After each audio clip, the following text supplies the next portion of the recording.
मैं भारत को भारतीयता की मान्यता के आधार पर फिर से खड़ा करना चाहता हूं, उस काम में लगा हूं। तो मैं आपको आपकी जिंदगी के लिए छोटे छोटे कुछ 4 नियम बताना चाहता हूं, और ये 4 नियम का पालन आप सब करिए। मैं आपको विनम्रतापूर्वक लेकिन विश्वास से कहता हूं कि ये 4 नियम का जो भी पालन करेगा, जिंदगी में बीमारी और रोग उसको कभी आएंगे नहीं। आप भी अगर ये पालन करेंगे तो बहुत अच्छा होगा। मैं भी करता हूं मेरे जीवन। मैं पिछले 15 वर्षों से योग प्राणायाम करता हूं, उसके साथ कुछ नियम मैंने बनाए हैं, वो नियम का पालन करता हूं और वही नियम आपको बताना चाहता हूं। स्वामी जी पालन करते हैं, मैं करता हूं, हमारे लाखों योग शिक्षक करते हैं, और इन नियमों का पालन करने से हमको इतना लाभ हुआ है कि कभी बीमारी आती नहीं। 15 साल से मैंने हर बार मेरा बीपी चेक किया, नॉर्मल है, शुगर नॉर्मल है, ट्राइग्लिसराइड्स नॉर्मल है, कोलेस्ट्रॉल नॉर्मल है। पिछले 15 साल में कभी सर्दी जुकाम भी नहीं हुआ, गला भी नहीं बैठा, कभी हॉस्पिटल नहीं देखा, कभी डॉक्टर के पास नहीं गए, क्योंकि जरूरत नहीं पड़ी।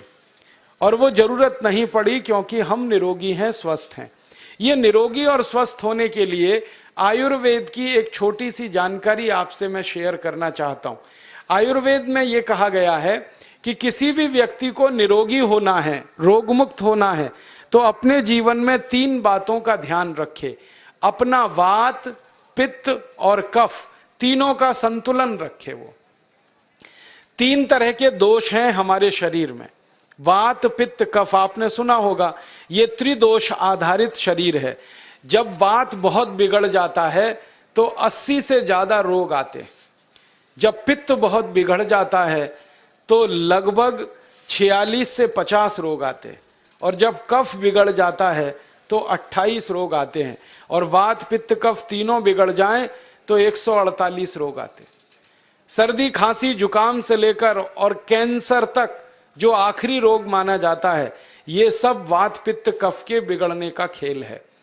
तो इस देश के आयुर्वेद चिकित्सा के सबसे महान लोगों में से कुछ नाम आप जानते हैं, जैसे चरक ऋषि, जैसे सुश्रुत ऋषि। ऐसे एक ऋषि हुए बाघभट्ट। बाघभट्ट ऋषि ने एक पुस्तक लिखी है, उसका नाम है अष्टांग हृदयम, और एक पुस्तक लिखी है, उसका नाम है अष्टांग संग्रहम। इन दोनों पुस्तकों में उन्होंने 7000 नियम बताए हैं। उनमें से 4 बताता हूं, अच्छे लगे तो आज से ही पालन करो और दूसरों को भी बताओ, ताकि कोई भी इन नियमों का पालन करे तो बीमार ही ना पड़े। ये चारों नियम हैं वात, पित्त और कफ को संतुलित रखने के लिए। अब वात, पित्त, कफ तीनों एक साथ आपके संतुलित रहें, तो उसके लिए पहला नियम है खाना खाने के तुरंत बाद पानी नहीं पीना। ये पहला नियम है। आप बोलेंगे ये तो बड़ी मुश्किल बात है, खाना खाते ही पानी पीते हैं हम तो सबके सब, और बिना पानी पिए खाना ही नहीं खाते। कई लोग तो खाने से ज्यादा पानी पीते हैं, खाना कम खाते हैं, पानी ज्यादा पीते हैं। ये खाना खाने के बाद पानी कभी भी नहीं पीना, क्योंकि महर्षि बाघभट्ट कहते हैं भोजनांते विषम वारी, माने भोजन के अंत में पानी पियो तो जहर के पीने के जैसा है। इसलिए वो कहते हैं कभी भी खाने के तुरंत बाद पानी मत पियो। अब आप मुझे पूछोगे क्यों नहीं पिए, कारण बता दो। कारण मैं बताना चाहता हूं सरल भाषा में। हम जब खाना खाते हैं ना, तो पेट में सारा खाना इकट्ठा होता है। पेट में एक स्थान होता है, उसको हम कहते हैं जठर। संस्कृत में, हिंदी में जठर कहते हैं, अंग्रेजी में उसको एपिगैस्ट्रियम कहते हैं, हिंदी में कुछ लोग उसको आमाशय भी कहते हैं। ये जठर छोटा सा स्थान है। आपके पेट में नाभि है ना, उसके लेफ्ट साइड में बाईं तरफ छोटा सा स्थान है। सारा खाना आपका इसी स्थान पर आता है। जो भी आप खाते हो, रोटी, चावल, दाल, सब्जी, दूध, दही, कुछ भी खाओ, सब कुछ जठर में आता है। अब जठर में जैसे ही खाना इकट्ठा होता है तो उसमें आग जलती, और उस आग को कहते हैं जठर अग्नि। मिला के बोल देते हैं जठराग्नि। आप जैसे ही खाना खाते हो, पेट में जठर में अग्नि जलती है, वो अग्नि खाने को पचाती है, और अग्नि खाने को ऐसे ही पचाती है जैसे रसोई घर की अग्नि खाने को पकाती है। आपके रसोई घर में आप अग्नि जलाओ, उसके ऊपर दूध रख दो, दूध में थोड़ा चावल डाल दो, अग्नि जब तक जलती रहेगी खीर तब तक बनती रहेगी। आप घर में अग्नि जलाओ, उसके ऊपर पानी रख दो, उसमें दाल डाल दो, दाल की पकने की क्रिया तब तक चलेगी जब तक अग्नि जलेगी। ऐसे ही पेट में होता है, जैसे ही आपने खाना खाया पेट में अग्नि जलती है, और जब तक अग्नि जलती है तो खाने के पचने की क्रिया चलती है। जैसे रसोई घर में खाना पकाते हैं वैसे ही पेट में भी खाना पकता है, इसी को हम पचने की क्रिया कहते हैं, अंग्रेजी में उसको डाइजेशन कह देते हैं। तो आपने खाना खाया, पेट में अग्नि जल गई, अब वो खाने को हजम करेगी, पचाएगी। अब मुझे एक प्रश्न का उत्तर दो आप, कि जैसे ही आपने खाना खाया पेट में अग्नि जल गई और वो खाने को पचा रही है, तुरंत आपने गट गट गट गट पानी पी लिया, और खूब ठंडा पानी पी लिया, बर्फ मिलाया हुआ पानी पी लिया, फ्रिज का पानी पी लिया। क्या होने वाला है? अग्नि जलेगी कि बुझेगी? अग्नि के ऊपर पानी डालो तो अग्नि और पानी की दोस्ती नहीं है, दुश्मनी है। पानी अग्नि को बुझा देता है। तो आपने खाना खाया, अग्नि जली, पीछे से गटगट पानी पी लिया, अब अग्नि शांत हो गई, अब खाना पचेगा नहीं, तो वो पेट में पड़ा पड़ा सड़ेगा, और सड़ा हुआ खाना 100 से ज्यादा विष पैदा करेगा, और वो 100 विष आपकी जिंदगी को नरक बना देंगे, और जिंदगी भर आप बीमार पड़े रहेंगे। आपको मालूम है, कई लोग कहते हैं मुझे पेट में बहुत गैस बनती है। ये गैस उन्हीं को बनती है जिनका खाना हजम नहीं होता। कोई लोग कहते हैं कि मुझे पेट में जलन होती है, ये जलन उन्हीं को होती है जिनका खाना पचता नहीं। कोई कहते हैं कि मेरे पेट में एकदम गुम हो जाता है, फूल जाता है, ये सब वो लक्षण हैं जब खाना पचता नहीं। तो खाना पचेगा नहीं तो सड़ेगा, सड़ेगा तो विष पैदा करेगा, और वो विष आपको बीमार करेंगे। इसलिए महर्षि बागभट्ट ने कहा, खाना खाते ही पानी मत पियो। समझ में आया? फिर आप बोलोगे कितनी देर तक नहीं पिए? कम से कम 1 घंटे तक।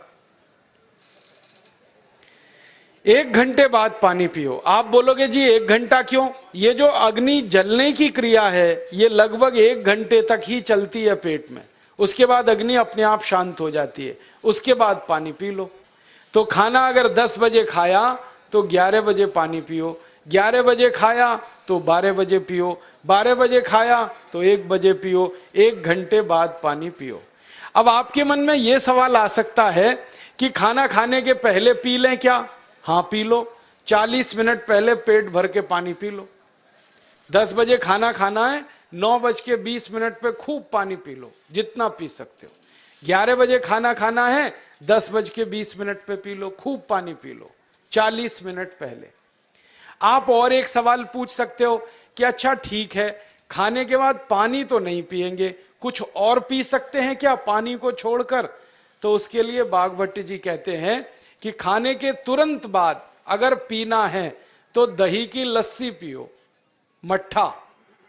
खाने के बाद अगर तुरंत पीना है तो फलों का रस पियो, गन्ने का रस पी लो, संतरे का रस पी लो, मौसमी का रस पी लो, अनार का रस पी लो।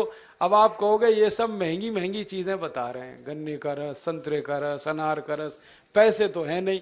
तो सबसे सस्ता रस है नींबू का ही रस पी लो, शिकंजी बना के पी लो, वो तो सबसे सस्ता है।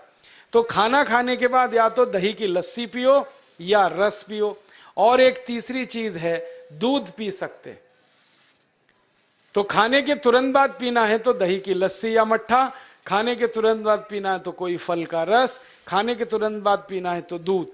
पानी 1 घंटे बाद पियो। और अगर एक बात ध्यान रखो तो अच्छा है कि सवेरे खाना खाते हैं जिसको हम ब्रेकफास्ट कहते हैं, नाश्ता, तो फलों का रस पीना अच्छा, दोपहर को खाना खाएं तो लस्सी और मट्ठा पीना अच्छा, और रात का खाना खाएं तो दूध पीना अच्छा। जो लोग इस नियम का पालन कर सकते हैं जिंदगी में कभी भी 80 रोग उनको नहीं हो सकते। वात पित्त कफ तीनों ही इस एक छोटे से नियम से संतुलित रहते हैं। तो ये पहला नियम मैंने आपसे कहा। दूसरा नियम एक और है, और वो नियम ये है कि पानी कभी भी पियो, घूट घूट भर के पियो। जैसे गरम चाय पीते हैं, गरम कॉफी पीते हैं, गरम दूध पीते हैं, एक एक घूट भर के, एक एक सिप करके, ऐसे ही पानी पीने की आदत डालो। ये मुंह में एक बार गिलास लगा लिया, गटागट उसको खाली कर दिया, ये तरीका गड़बड़ है। एक घूट पानी, दो घूट पानी एक बार में उतना ही पियो। आप बोलोगे ये क्या चक्कर है? बात ऐसी है कि एक एक घूट पानी जब हम पीते हैं तो मुंह की लार पानी के साथ मिलकर पेट में अंदर जाती है, और ये जो मुंह की लार होती है ये क्षारीय होती है और पेट में हमेशा अम्ल बनता रहता है। तो एक घूट पानी पिया, मुंह की लार इसके साथ अंदर गई, दो घूट पिया और ज्यादा गई, बार बार लार अंदर जाएगी तो क्षार पदार्थ पेट के अम्ल के साथ मिलेगा। पेट में अम्ल बनता है, मुंह में लार क्षारीय होती है। तो ये क्षार को अम्ल में मिला दिया जाए और ये अच्छे तरीके से मिलकर पेट में जाए तो कभी भी कोई व्यक्ति के पेट को अम्लता नहीं होती, एसिडिटी नहीं होती। और पेट में अम्लता नहीं होती तो रक्त में अम्लता नहीं होती, और जिनके रक्त में अम्लता नहीं होती उनकी जिंदगी में कभी भी वात पित्त कफ के असंतुलन की स्थिति पैदा नहीं होती। इसलिए पानी घूट घूट करके पीना। मैं आपको एक छोटा सा मेरा ऑब्जर्वेशन बताता हूं, परीक्षण। आप भारत देश में या दुनिया में कहीं भी जाओ, मनुष्य को छोड़कर पशु पक्षियों को देखना शुरू करो, वो पानी कैसे पीते। किसी चिड़िया को पानी पीते हुए देखो, किसी पक्षी को पानी पीते हुए देखो, वो चोंच के एक बूंद ही के बराबर ही पानी उठाता है। एक बार में एक बूंद पानी लेगा, फिर थोड़ी देर चोंच चलाएगा, फिर पिएगा, फिर दूसरी बूंद लेगा, फिर चोंच चलाएगा, फिर पिएगा, फिर तीसरी बूंद। एक एक बूंद पक्षी पानी पीता है। कुत्ते को पानी पीते हुए देखो, चाट चाट के पानी पीता है। शेर को पानी पीते हुए देखो, चाट चाट के पानी पीता है। जितने जानवर चाट कर पानी पीते हैं, जितने पक्षी एक एक घूंट पानी पीते हैं, किसी भी पक्षी और किसी भी जानवर को डायबिटीज नहीं है, किसी को अर्थराइटिस नहीं है, कोई पक्षी ओवरवेट नहीं है, कोई पशु ओवरवेट नहीं है। वो सब स्लिम और ट्रिम है, क्योंकि वो इतने होशियार हैं कि पानी चाट के पीते हैं या घूट घूट करके पीते। अब मुझे ये हैरानी होती है कि ये पशु पक्षियों को कौन सिखाता है? वो अपने जन्म से ये ज्ञान सीख के आते, उनका कोई गुरु नहीं है, उनका कोई विद्यालय नहीं है, उनके कोई प्रशिक्षण शिविर नहीं लगते, फिर भी उनको इतनी अकल है कि पानी घूट घूट पीना। और हम ये मनुष्य जिनके इतने गुरु, इतने विद्यालय, इतने कॉलेज, सीखने वाले, सिखाने वाले, और हम मूर्खों के मूर्ख गटागट गटागट पानी पीते रहते। तो पानी पीने का तरीका बदल दो, घूट घूट भर के पानी पियो। ये दूसरा नियम है।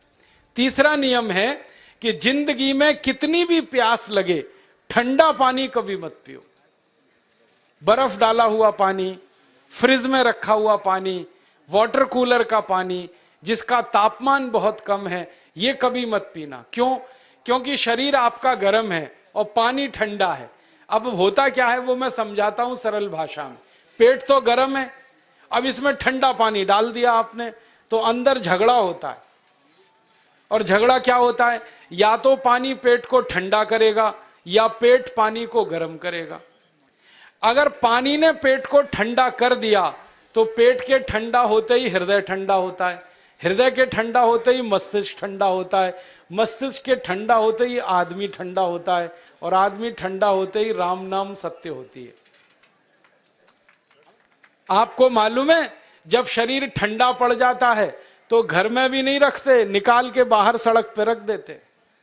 जो घर आपने बनाया अपनी मेहनत से, शरीर के ठंडा पड़ते ही निकाल बाहर करते हैं उस घर में से, और फिर चिल्लाने लगते हैं लेके जाओ, जल्दी लेके जाओ, इसको जला के आओ। माने ठंडे शरीर की इज्जत नहीं है। तो ठंडा पानी क्यों पी रहे हो भाई? बंद कर दो। कोई जानवर ठंडा पानी नहीं पीता, कोई पक्षी नहीं पीता। तो आप ये ठंडा पानी पीना बंद करो, सादा पानी पीना शुरू करो।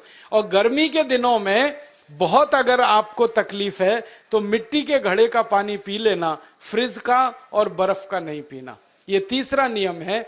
और चौथा और आखिरी नियम है कि आप सवेरे ही सवेरे जब सोकर उठते हो तो सबसे पहले पानी पियो। जैसे ही आपकी आंख खुल गई तो पहले 2-3 गिलास पानी पी लो, उसके बाद आप टॉयलेट में जाओ। उठते ही पानी पियोगे तो 2 फायदे हैं।